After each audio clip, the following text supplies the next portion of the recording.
Yatzor because there's something else I'm going to cover in this short stream for you.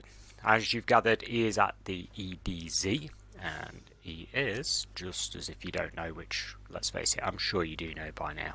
You go to Winding Cove, you fast travel there, you run across here, you jump up the cliff, he's on the top here. You can also go the rear way through a tunnel. There's a tunnel behind him. There's your tunnel. So you can go the other way, come through the back, work your way through the tunnel. But he's here, so he's not in a new place, and he's selling this. Yeah. Okay, so we got Risk Runner. This is a really old exotic.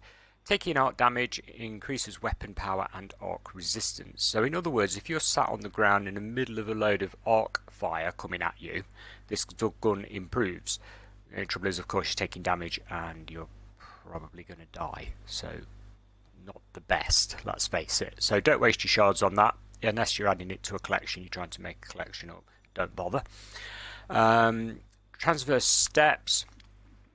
Buff sprints, sprinting reloads, current weapons, warlock class boots. Now, it's not bad, this one, but I would say only use it if you're not doing Menagerie. Because if you do Menagerie a lot with a warlock, which, let's face it, warlocks are brilliant at Menagerie, yeah, because they're the team buff, team healer, yeah, and you want to increase that with a warlock. So if you do Menagerie a lot, don't bother with this. If you don't do Menagerie and you just run a warlock, then yeah, it's not a bad one. There are better ones out there, but it's not too bad at all. Okay, so it's like that. If you've got shards to spare, fair enough. And then we've got Frosties for the Hunter. Now, Frosties is another one where it's not bad, but if you've got a Hunty and you know your Hunter, you're going to be running Stompies, not Frosties. Stompies is a really, really good exotic boot, and the perks are better than this, basically. It looks nice as well. You know, if you get the like the catalyst converter thing on it, it looks nice. But Frosties, not bad. Sprinting gives energy, dodging speeds up sprint. So if you haven't got if you haven't got Stompies, yeah, you can buy Frosties. They're not bad, but you'll upgrade whenever you can. Okay, so Eternal Warrior. Now this one, again, is old, but it looks good. I mean, look at that.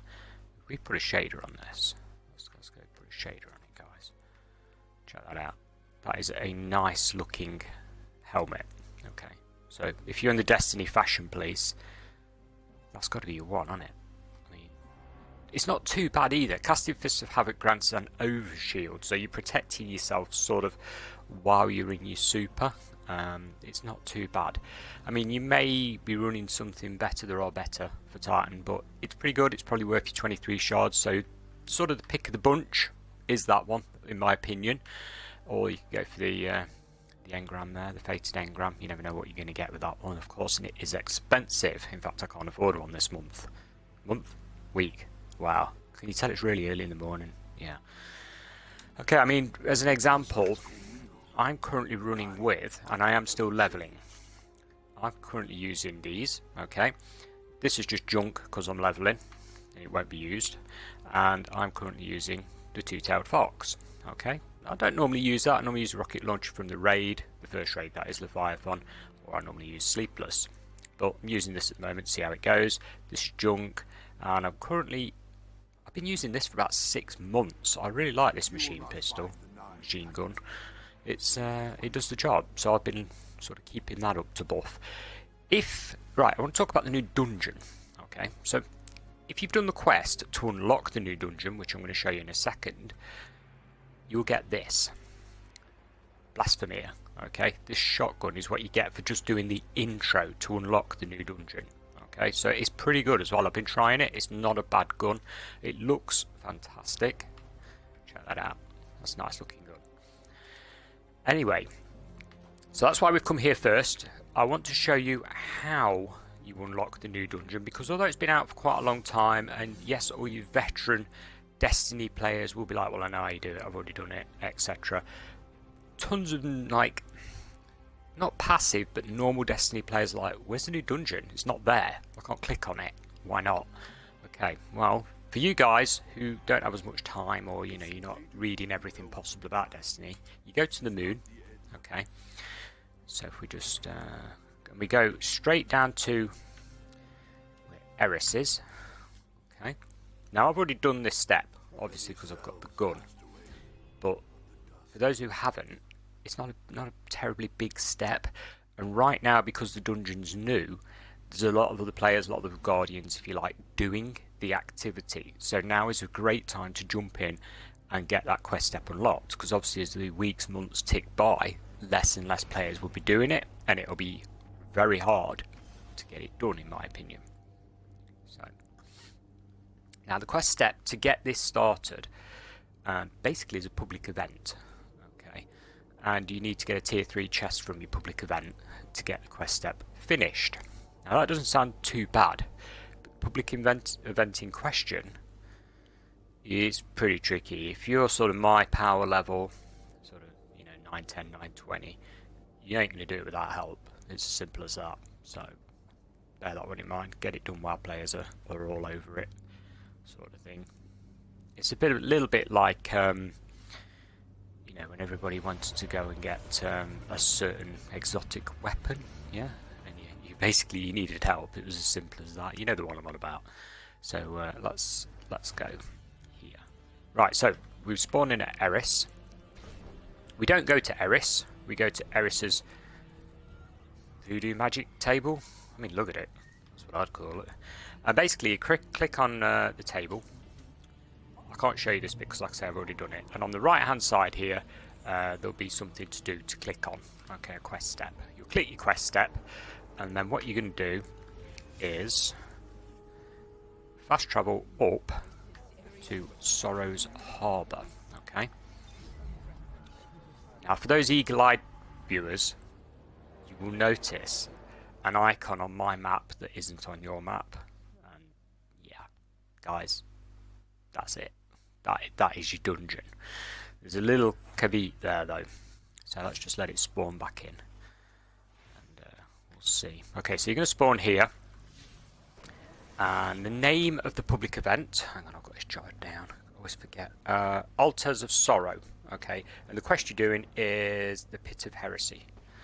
Okay, so we're going to go across here.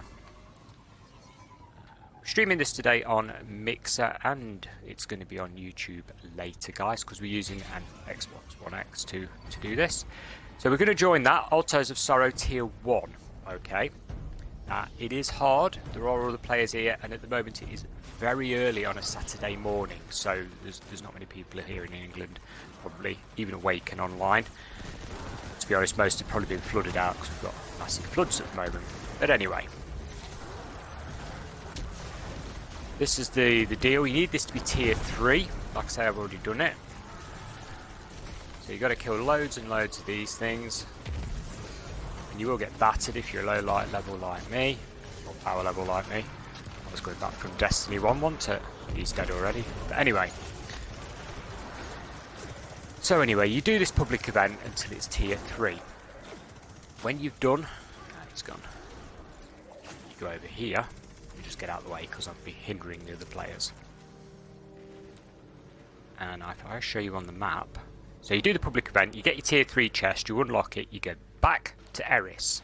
Okay, get back to the voodoo magic table and click the next step. When you've done that, this icon will open up, the one that you just saw there, the Pit of Heresy. Now that's the problem. The recommended is 940 power level. Yeah, 915 currently, so can't do it. It does matchmake. Okay, so you don't need a team. You can go in there and do it. I can't wait to go and try this, but I'm nowhere near powerful enough. I'll just get squished. So yeah, not everybody yet has maxed the power level out. It's a very time-consuming thing to do. So that's where you're going to go. You're going to go over there, which is basically there. Just over in that direction. We're still doing the public event. Look, it moves from area to area. But there we go. That's how you do that, guys. So with the Zor streams from now on, I'll try and include little tips on how to do certain things, how to unlock certain weapons. I'll try and show you the actual events. I'll try and keep them under 10 minutes, yeah, because no one likes somebody babbling on forever and ever and ever. But I will stream the dungeon once I'm a high enough power level. Like I say, for all you veteran veteran Destiny players that are a high power level, this video is not for you. But there we go. Thanks for watching, guys. I will catch you again same time next week. Bye for now.